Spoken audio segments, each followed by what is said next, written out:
चूर चूर कर डाला और 2 दिलों की दूरियों को हमने दूर कर डाला। और हम ऐसे आशिक हैं,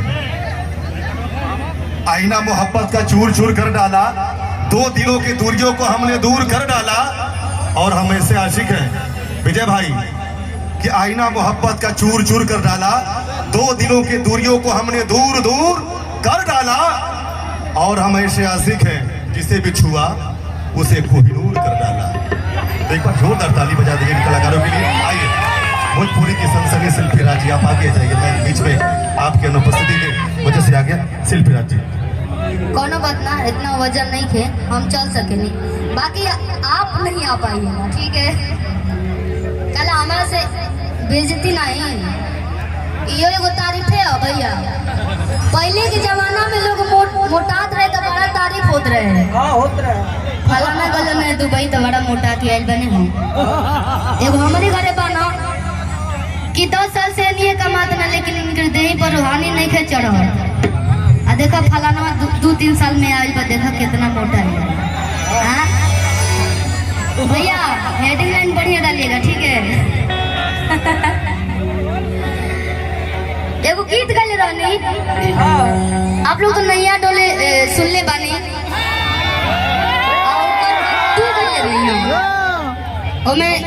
गले रही कि नदिया के पीछे जैसे नैया डोले वो सही मोर सैया डोले, ठीक। लेकिन ओकर टू कौन भी गाना एगो हिट हो जाला तो आदमी ओकर दूसरा वर्जन गावेला। तो गले रही एगो गाना, हाँ कि बाहर निकलल बेटा तो गोट हो गइले, अरे पहिले रहले काजू अखरोट हो गइले। एक सेकंड, अखरोट आप लोग समझत हैं ना, काजू तो बहुत लोग खइले हुए, लेकिन अखरोट एने ओमन के बिया निकालिए के मिलेला। भोजपुरी में बोलत रहले, ओकर ओरिजिनल जौन होला भैया बड़ा बहुत टाइट होला और गोल गोल रहेला भैया, सीधे कश्मीर में मिलेला। हो जाए एने लोग ओकरा के फोड़ के ओकर बिया खाली पैक करके बेचेला। तो वही करे उनका राजा जी भइल बने कैसे कि पहिले रहले काजू काजू, अरे अखरोट हो गइले, अब तो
का तरीके से खिटोले ना पलाए ना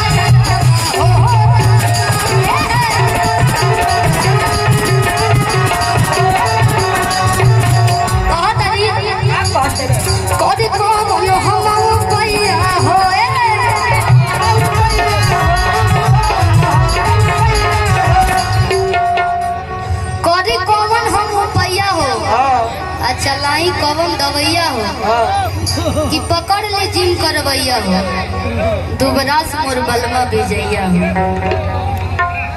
अभी ढेर मोट होखलो गुनाह बा, ढेर पातर रहलो गुनाह बा भैया।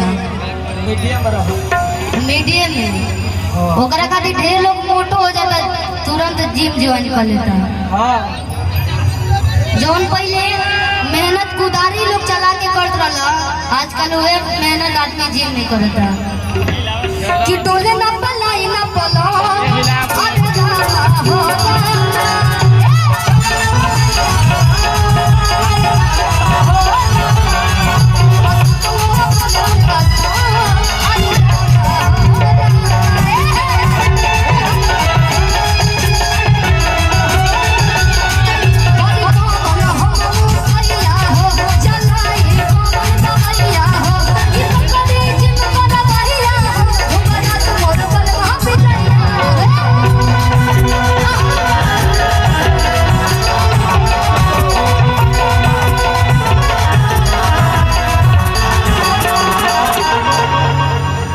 कि पहिले रहले हमका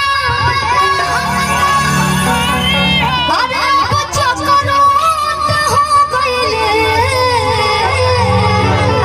माई रे। कि पहिले रहले हमका कुछ करो हो गइले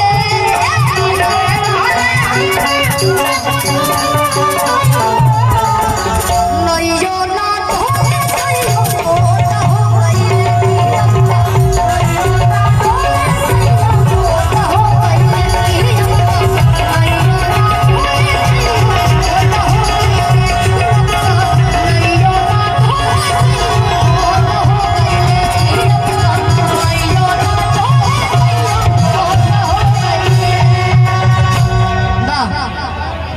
मजा आयल भैया।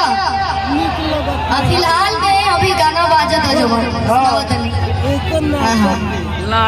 आजकल ढेरे लोग अपना सैया जी से प्यार करेंगे, गाना सुन सुन के प्यार होता ना। भाभी देखिए ये भाभी का इशारा आ रहा है, समझा था नहीं जाए। कौन गाना बताइए कि जी राजा